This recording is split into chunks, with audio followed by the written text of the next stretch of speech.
So you're based in Glossop? Yes.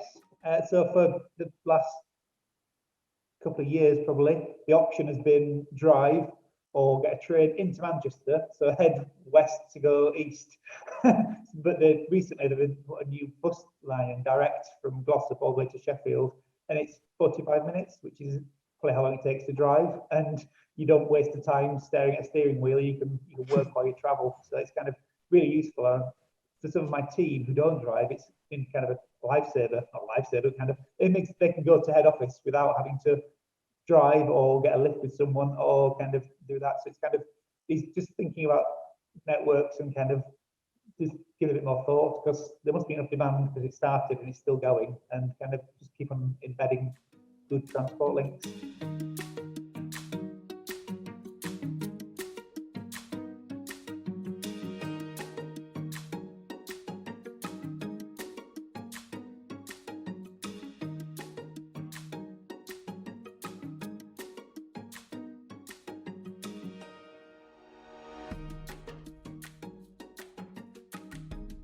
Anybody running anything for the community, I think it is about being regular, consistency, whether it be once a month, whether it be once a week, whether it be 3 times a week. As long as there's that consistency, I think people form new behaviours then and new habits. And that new behaviour, new habit starts bringing people together.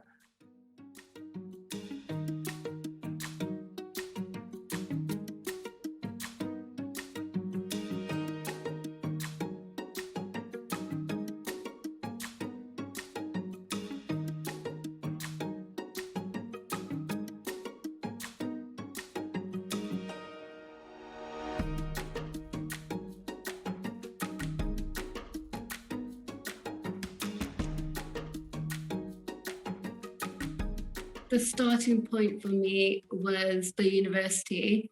As a student, that's like your central place, the students' union.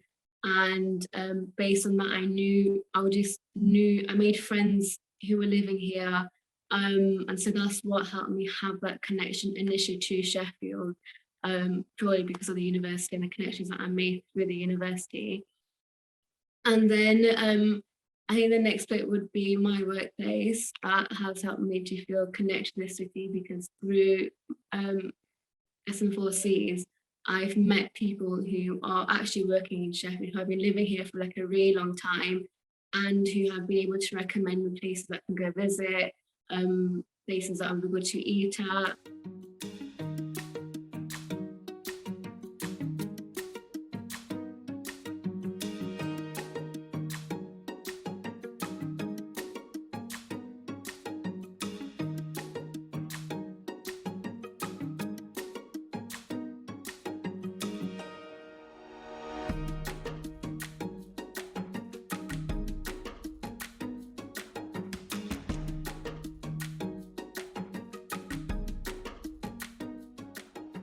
It's kind of almost making it easy for people to think that they can get there, because what tends to happen, and I'm 53, but I am getting to that sense of, oh, I wonder if there's any parking, and oh, and how do I get here? And sadly, I've had parents who've had to be in a wheelchair, and then suddenly you start going, do you know what? I'm not even booking it. Gonna go. It's too difficult. There'll be steps. There'll be nobody to ask. It's just going to be a nightmare. So I just don't go. And then that person becomes more and more isolated.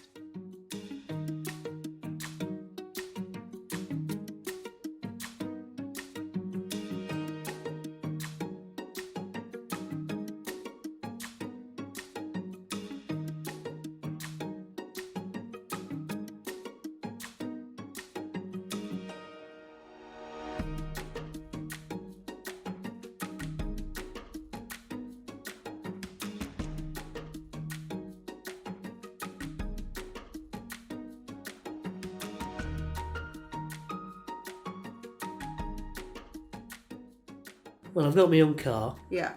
but I'm using that less and less, and I'm tending to catch the bus. I personally feel quite well served on the buses, and I use them more and more. Okay. I don't think I ever used them, or very rare, till I moved to that area. Along Aberdale Road, they're so frequent. Every 10 minutes, there's something I can get, you know. And I started doing my shopping more and more. I like to go into the cinema in town.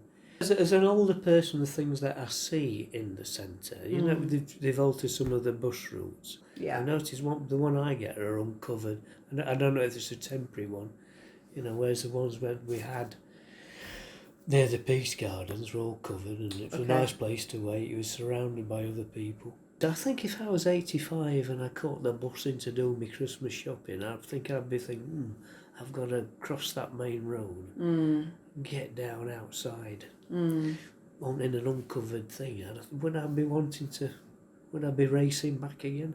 Yeah. I think it is slightly awkward. I do think of older people.